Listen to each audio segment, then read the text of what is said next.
Hello, I am at the Intrepid Sea, Air, and Space Museum in Midtown Manhattan, New York City, of course. And I am standing in front of the Space Shuttle Enterprise, and I'm going to show you in this tour the airplane deck of the Intrepid, which was an aircraft carrier for the U.S. Navy. But I'm going to start right here in the Space Pavilion, showing you this wonderfully preserved space shuttle. This Enterprise never actually went into orbit. It was just a tester. And it's all right here at the Intrepid Sea, Air, and Space Museum. You can actually get this close.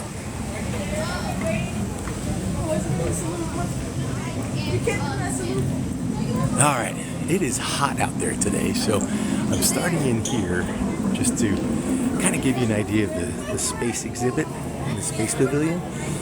I am underneath the shuttle right here. This is actually the belly of the shuttle, and again, this one never went into orbit, so it's pretty well preserved.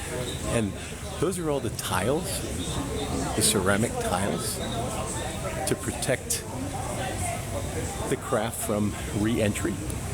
That is the escape hatch right there for the crew. Sadly, it didn't work the two times we lost these, Challenger and Columbia, but that is what, in theory, is where they would have escaped if they had to. You can see the leading edge of the wing here with the tiles and the reinforced carbon wingtips, wing leading edges. This is the nose gear, of course, of Space Shuttle.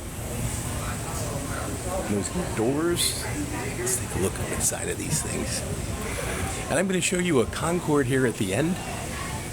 I'm going to show you the exterior of the Concorde here, located in Manhattan. It's one of 18 airplanes, Concordes, that are actually still existing, that are all around the world. So that was the nose. They don't allow viewing of the main landing gear, which is behind this wall, which is kind of unfortunate, but that's how it goes. It's a great exhibit here if you're into space. They've got Apollo stuff here, all kinds of cool exhibits on when we first landed on the moon. That was the year I was born, actually. I was just an infant. I know, I'm an old guy. This is the back end of the shuttle Enterprise. This is the, I guess they would call those the flaps. I'm not sure if it's the same on the shuttle. And this is the aileron. This makes the shuttle bank. There's one on each wing. Of course, up there, you barely see it. That's the rudder up there. That makes the airplane yaw from side to side, or the space shuttle, I should say.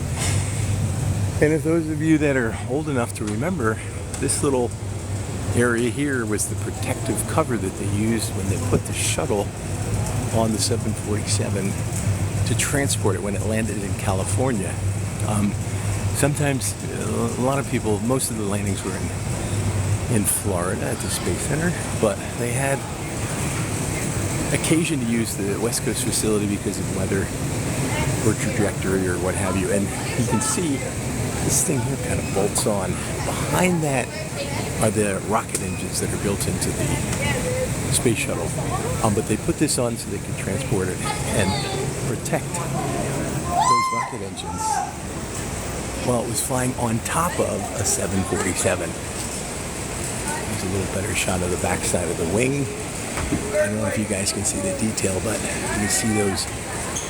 You can definitely see those heat tiles, ceramic tiles. And you can see this is just aluminum. There's no protection because this cone would not be on there when the orbiter was coming back into Earth and re-entering. I am going to go outside. It's going to get really sunny. I won't be able to see my screen, so I'm just going to talk for a little bit. So I apologize if I miss any of your comments or requests. Here's a nice shot of the airplane on the 747. And you can see that cone on the back and how they used to do it. It was a retired American Airlines 747. They bought it so they could bring it back and forth, or excuse me, back from California. I'm on an aircraft carrier right now. I was not in the military. This is probably my only chance of ever being on the flight deck, the top where they launch the airplanes, on an actual aircraft carrier. So that's kind of cool in and of itself. Of course, there's Manhattan, Midtown, Times Square over that way, down 42nd Street. And so if you're visiting New York, this is a really cool museum. If you love aviation, you have to come here.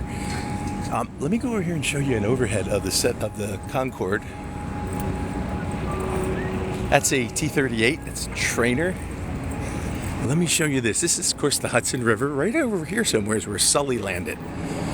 This is what I'm going to show you in about 15 minutes or less. I'm going to take you down there and I'm going to show you up close the Aerospace Shell Concorde. It is a beautiful airplane. I just did a tour inside. I've never been in it. Unfortunately, I won't be able to take you on that tour, but I will post it.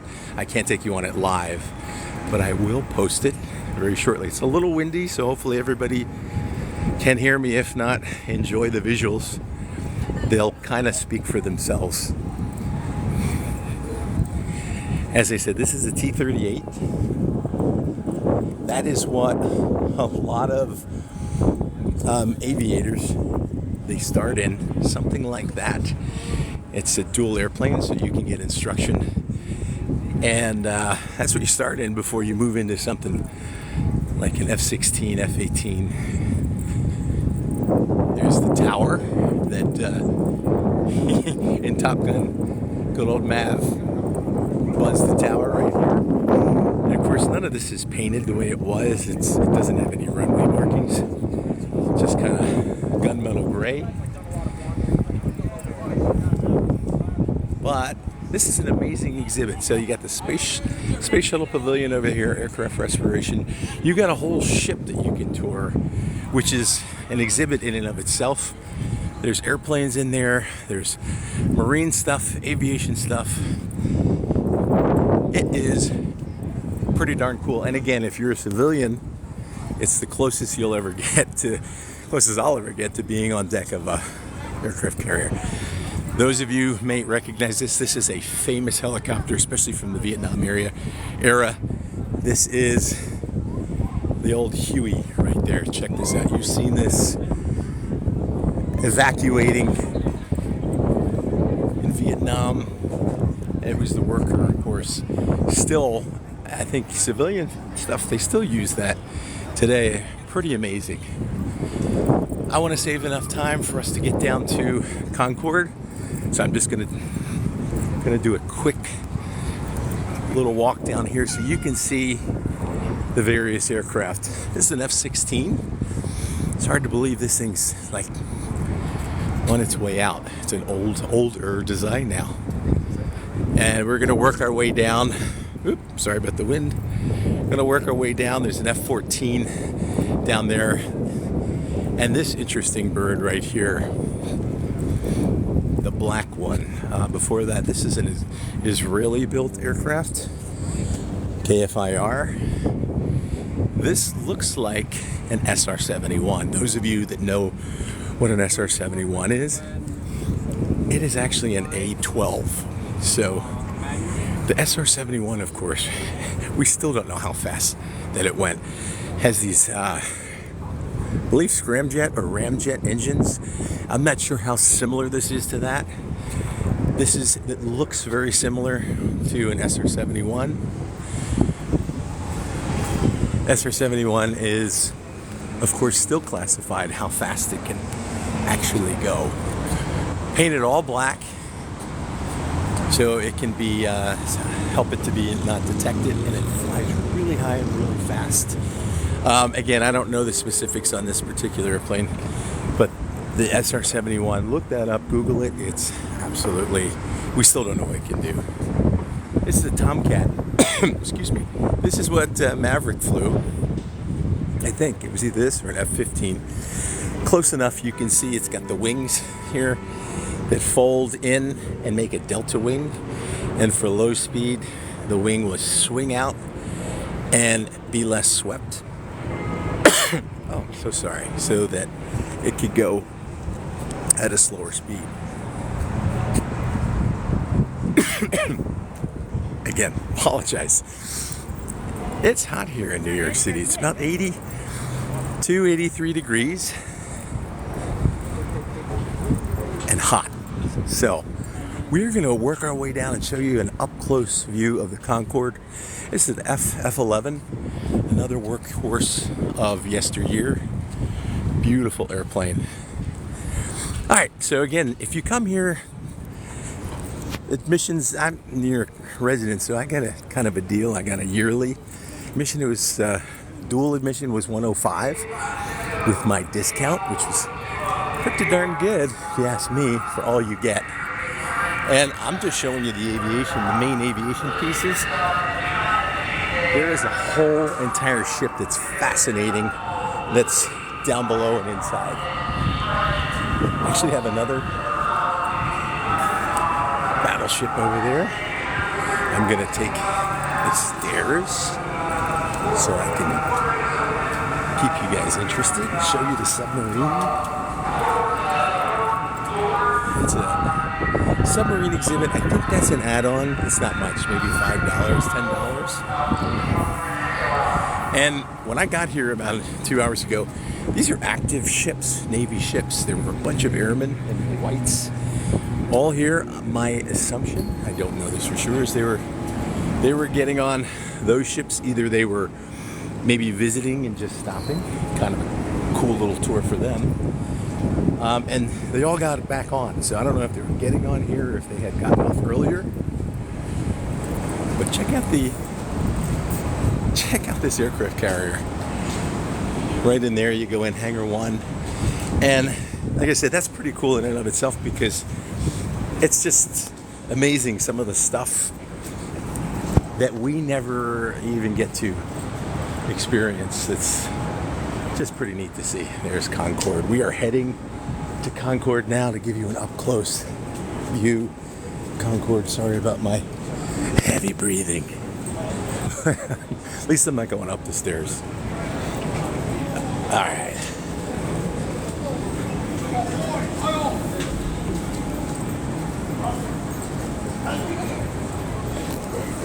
Stay tuned for Concorde. Coming right up. I was here about 10 years ago, actually in 15, so about 9 years ago. And I didn't do an inside tour. I think they're $10. If you remember, I think they're $5. And I did one today. And let me tell you, any aviation fan, anybody that knows Concorde, is interested in aviation, that was pretty cool. I've been flying for 40 years, since I was 15. Yeah, you can do the math, I'm old. But this is just still, this Concorde is amazing still. It was designed before I was even born in the mid-60s. And flew until about, I think, 2003, 4-ish. So it's been out of service for about 20 years. We all know why. But the engineering on this thing, amazing. You go inside, if you've flown on a regional jet, it's what it looks like inside. It's bizarre. Of course, the seats are spaced a little bit more. You have more leg room, but literally it's like being on a 4 abreast 2-and-2 regional jet, if you've flown on one of those or have any experience in those. And the windows are about the size of a paperback book. And for you millennials, that's real small. If you haven't seen what a paperback book size is. Pretty darn small. But it cut the time to Europe and everywhere else it flew in half by going twice the speed of sound. And you don't need a ticket to go in. So you actually don't need a ticket to come all the way here, you can actually come here for free, I believe, and get this close to the Concorde. And again, you have to pay $10. If you want to get up and see the cockpit and see a piece of the inside, you got to pay for that, and it's worth the $10. All right, so we're going to start our Concorde tour here. Let me get up on one of these. This thing doesn't look like it's 50, almost 60 years old. It is amazing from its pointed nose. And of course, those of you that know the airplane, you can see there's a little notch right there. That would allow the nose to droop down about 30 some degrees, but it drooped down because the angle of the climb out was so great that by drooping the nose, they could actually, the pilots could see what they were flying into. That was one of the features. And it also gave them some extra drag.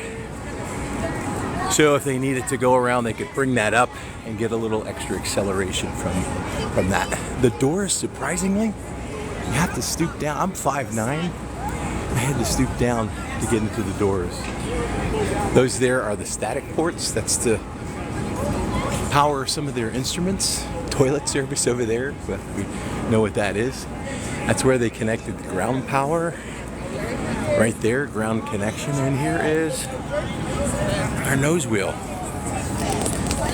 This airplane, I mean, it's mounted a little higher, but it sits really tall out here. Really tall. And this is part of the nose wheel assembly. Now those tires would never make it off the ground if it were still flying, but there they are. They just restored this airplane, just repainted it. And so it looks great. It's freshly painted, British Airways white. And it looks really good. I remember when I was here, it was getting a little raggedy. Look at the leading edge of this wing. It's sharp, clean, down to the delta wing. Delta wing is what this is compared to a conventional airplane. So imagine if you tip the airplane up, it would look like a triangle. And that is shaped that way so it could get the speed. It's much more efficient to have that kind of a wing. We were talking about earlier about the windows. Those windows they're like super small. Look up a paperback novel if you've never seen one. I'm not kidding. And look at the dimensions and simulate that. And they're just teeny, tiny. Here's our main landing gear. Very similar to the 330 in terms of size. For my airplane that I fly, wheel size is very similar, even though this is a much smaller airplane. But I was kind of struck by the fact of how, even though this is a much smaller airplane, but I was kind of struck by the fact of how close the tires were together. But I was kind of struck by the fact of how close the tires were together. Let me show you guys. Now on my airplane, this space here is much larger. And I'm sure there's a reason for it. That's how it was designed. Okay, I'm in the shade so I can see. Could I fly this thing? You know, I'd probably kill myself. If this thing was flyable and I could get in, this delta wing is tricky. I have no experience with the delta wing that this thing has. And so I would have to honestly say, you know, I give it my best shot if I had to get it on the ground, but it would be certainly a challenge, that's for sure. Oh, good. Hey, there I go. Studio, I guess you're also a member here. And I'm really happy that I contributed. Next year I might donate something.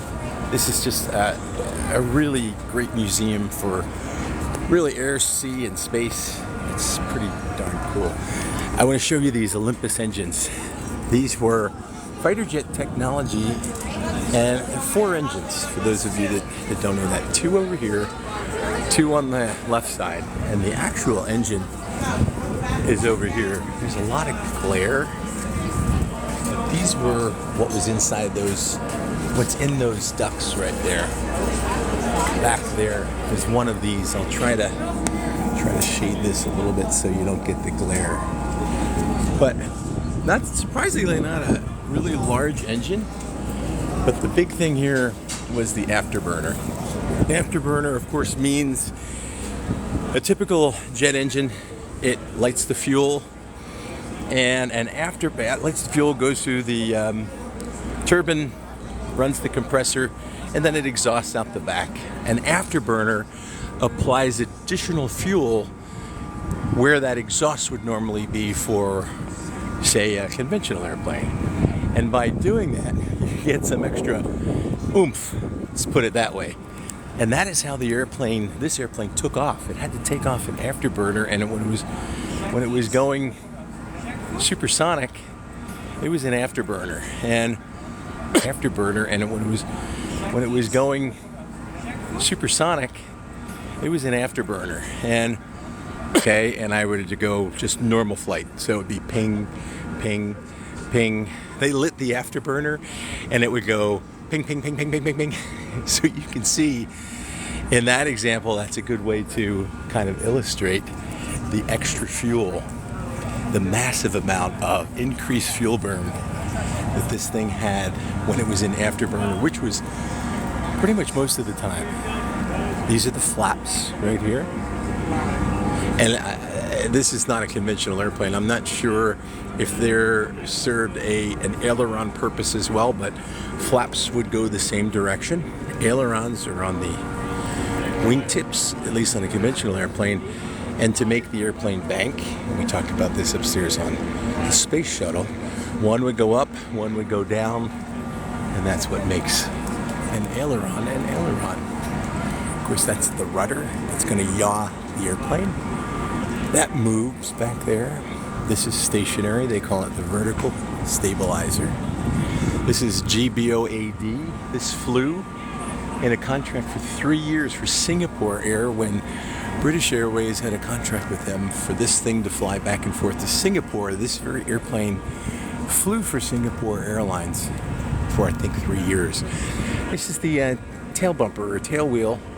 And this is if you over-rotate the airplane, even though there's a gradual body incline here, if you were to over-rotate the airplane, the wheel is there to protect the tail cone.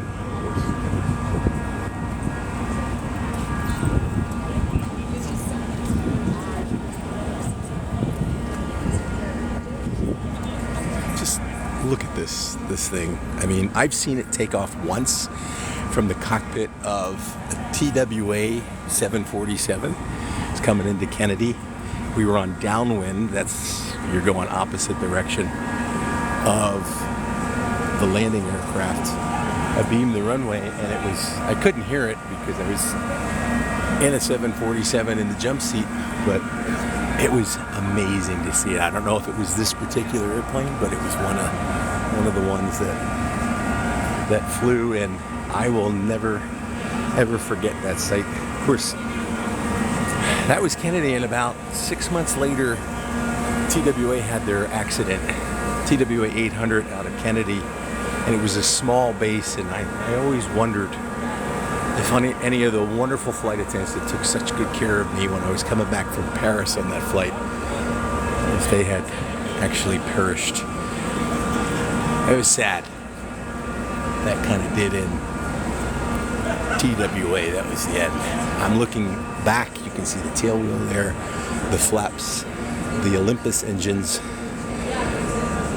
and these here are fairings.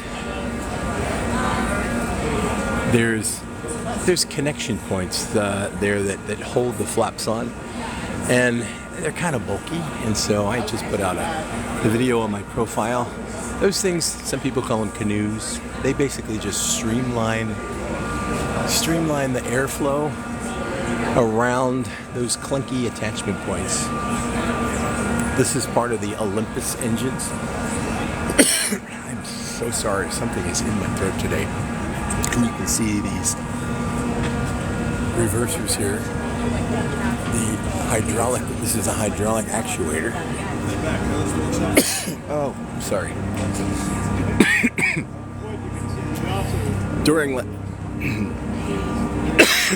So sorry. During landing, I gotta figure out how to mute this thing because I'm killing you guys. I apologize. During landing, these hydraulic actuators would push these clamshells closed. You can see they would bucket this way. They would divert the thrust basically forward and down, and that, when you're going fast, the reversers help slow you down. It's about 15% of the stopping power. And of course the brakes is about 85. Get you a shot here. Nice shot here of the Olympus air intakes for the engines. I think the engines are removed. Obviously there's one on display there. It's the left side of the wing. This side's boring because it's got all the stairway work there. All right, I've got about 4 minutes left on this, and would any of y'all like to see anything in particular that I haven't shown you? Let me get into the shade so I can see.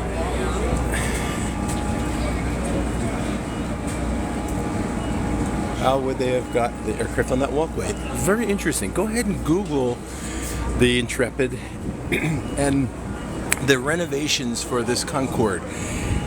They picked it up and put it on a barge that was right here. That's how they got it here. So they floated it in here, picked it up, and then put it right here originally. And then just a few months ago, about a year ago, they took it away like that. And they painted it, like I said earlier. It's really nicely done. It looks like it just came out of the paint factory, and that's how they got it here. Inside would be cool. Yeah, stand by. I can't do that live because it's a timed entry. I may do one in the future, but I didn't want to get in everybody's way. I wanted to see what it was like. I do have it recorded. I will post that. I went inside earlier, and like I said, I will post that in the coming weeks. I'll get that out for you guys. Inside the Concorde, again, I will show you guys. Where do they connect the GPU, ground power unit? I showed you guys that a little earlier, but I'll show you again since I was just asked. And I'm just seeing this stuff for my first time myself. This is the nose, of course. Let's see, can I zoom in? Oh, I can. So that is the ground connection. You can see 200 volts, 115 volt, 400 cycle. Usually aircraft power is 400 hertz, 400 cycles. That's just how they qualify the electric. So that is where the GPU ground power unit is connected. There's toilet service. There's the static ports. I just saw, here's the water drain right there. Jacket right there if you need to change the tire, I guess. There's let's see, what else you guys got? Why did it go out of use so advanced, and why? Well, as you probably know, back in 2001 it had a tragic accident where there was a Continental, which is now United, Continental DC-10 was taking off in Paris, and it left behind a metal strip from the engine shroud, and that metal strip was on the runway. And this thing, about 3/4 of the way through its takeoff roll, imagine the metal strip right there, was doing about 130 miles an hour ish, and it ran over the metal strip. It punctured the tires. The tires disintegrated into the wing here, which is all fuel. These are all fuel tanks right here, and of course it crashed and killed everyone on board. A bunch of people in a hotel that it crashed into in Paris, Charles de Gaulle Airport, and it was very expensive to operate. So economically it wasn't feasible, especially after 9/11. People weren't flying. They tried to get it. They got it back in about a year and a half, and they decided. I think it flew until 2003, but people still weren't flying from the attacks. And so what they did is they decided Air France decommissioned it first. British Airways did it second. You're welcome. Somebody said, wow, thank you. I can't see who that was, but you're welcome. And it is 3 o'clock. I promised the 30 minutes. And so I guess this will be available. This is my second live event. Sorry, I'm learning. But this was the British Airways Concorde GOABD. GOAD. It's here in the Intrepid Sea, Air, and Space Museum in beautiful Manhattan. If you come here, please come check this out. And again, you don't need a ticket to get at least to here. This will be, I will have lots more posts coming up on the Concorde as well as the aircraft up there. Thank you for coming along. You guys have a great day, and thanks for watching. I do appreciate it.